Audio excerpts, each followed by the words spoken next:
राम सेतु कैसे डूब गया। रावण पर विजय प्राप्त करने के लिए जब भगवान श्री राम को लंका जाना था तो उनकी वानर सेना में शामिल नल नील ने पानी पर तैरने वाले पत्थरों की मदद से समुद्र पर पुल बनाया। अब ये पुल पानी के अंदर डूब गया है। ये कैसे संभव हुआ कि हमेशा तैरने वाले राम सेतु के पत्थर पानी में डूब गए। श्री राम ने अपनी सेना के साथ लंका पर चढ़ाई करने के लिए धनुषकोडी से श्रीलंका तक समुद्र पर जिस पुल का निर्माण कराया उसका नाम नल सेतु रखा था। दरअसल ये पुल नल के निरीक्षण में वानरों ने 5 दिन के भीतर बना दिया था। इसका जिक्र वाल्मीकि रामायण में मिलता है। रामायण में इस पुल की लंबाई 100 योजन और चौड़ाई 10 योजन बताई गई है। गीता प्रेस गोरखपुर से प्रकाशित श्रीमद् वाल्मीकि रामायण कथा सुख सागर में वर्णन है कि श्री राम ने सेतु का नाम नल सेतु रखा था। महाभारत में भी श्री राम के नल सेतु का जिक्र आया है।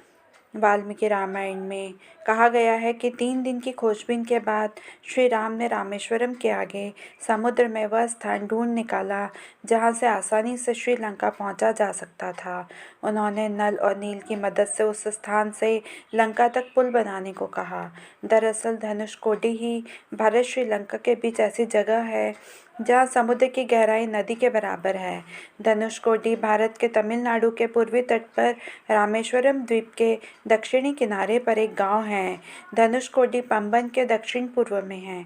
धनुषकोडी श्रीलंका में तलमनार से करीब 18 मील पश्चिम में है। इसका नाम धनुषकोडी इसलिए है कि यहाँ से श्रीलंका तक वानर सेना ने जो पुल बनाया था उसका आकार धनुष के जैसा है। वाल्मीकि रामायण में कई प्रमाण हैं कि सेतु बनाने में उच्च तकनीक का इस्तेमाल किया गया था। कुछ वानर बड़े बड़े पर्वतों को यंत्रों की मदद से समुद्र तट पर ले आए थे। कुछ वानर 100 योजन लंबा सूत पकड़े हुए थे। यानी पुल के निर्माण में सूत का इस्तेमाल कई तरह से किया जा रहा था।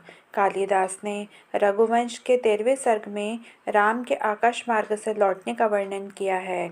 इस सर्ग में श्री राम का माता सीता को राम सेतु के बारे में बताने का वर्णन है।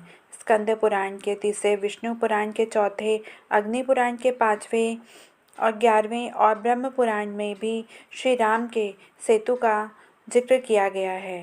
राम सेतु के समुद्र के पानी में कुछ फुट नीचे डूब जाने के 2 पहलू हैं। इनमें एक धार्मिक और दूसरा प्राकृतिक है।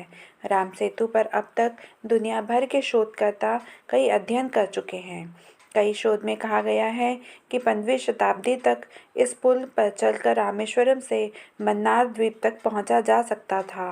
बाद में इस पुल के पानी में डूबने के वैज्ञानिक कारणों में बताया जाता है कि तूफानों ने राम सेतु की जगह पर समुद्र को कुछ गहरा कर दिया।